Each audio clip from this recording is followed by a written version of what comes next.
Now, police have raided a suburban home in Sydney in connection with the attack. It is not clear who lived at the house. Neighbours described scenes of chaos and fear as officers swarmed their normally quiet street. Now, I want to go across to Brigadier Sanjay Khanna, who's a defence expert. Now, Brigadier Khanna, my question really is that, police have reportedly found an improvised explosive device in a vehicle linked to the deceased gunman.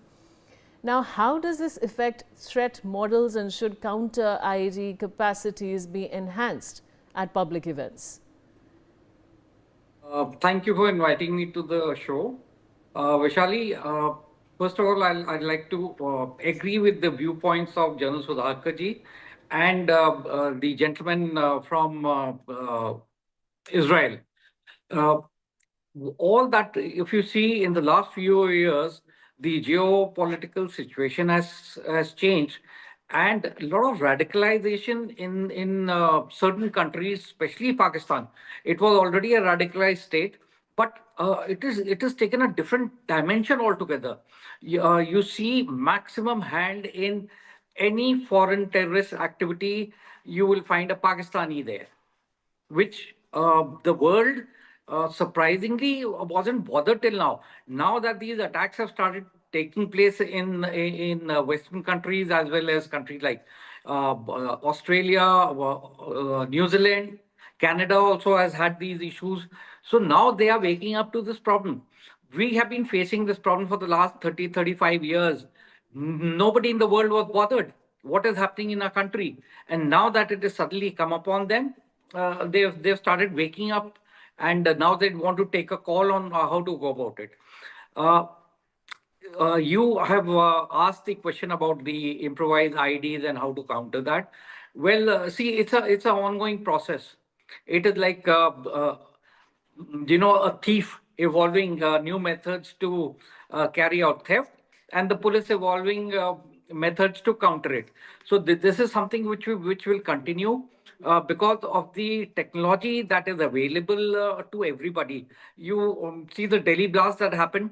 Now it was the doctors had got together, Kashmiri Muslim doctors had got together, and they were able to establish a laboratory where they accumulated all these explosive requirements, and then put them together. We were very lucky that the kind of uh, the terrorist strike that they wanted to carry out, it did happen.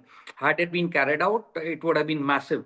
Similarly, in the Western countries also, there is a lot of radicalization going on. We are aware that people from Syria, Yemen, you name it, Algeria, all these the Muslim population was welcomed by the Western world into their countries. And today, what's happening? You see, UK is in deep trouble.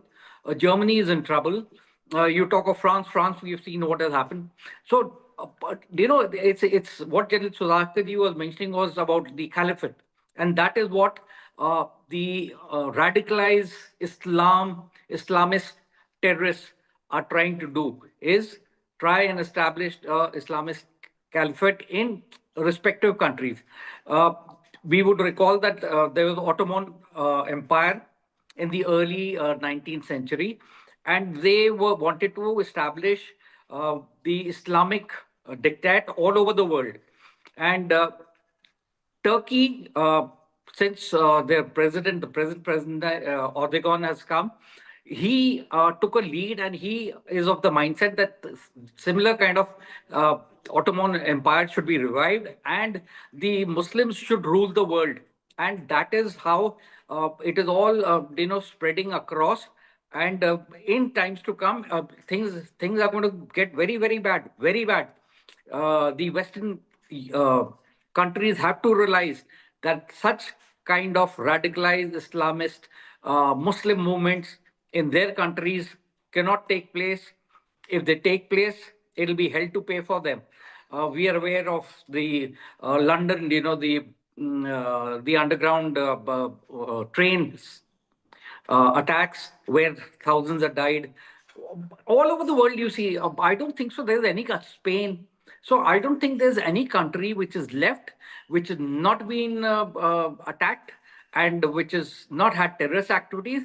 But because in such countries, the terrorist attacks have been, I would say, minuscule.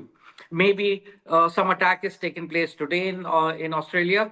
After 5 years, 4 years, another attack may take place. So not much of credence is given to that. But imagine us, India.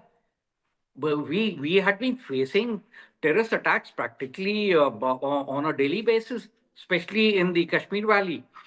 So the government, I fully agree with the Israeli gentleman when he said that it is very difficult to find out the terrorists, and the reason being that uh, even those who come outside from outside into a specific country, they get involved and get mingled with the local Muslim population, and because of that, it is very difficult to identify them.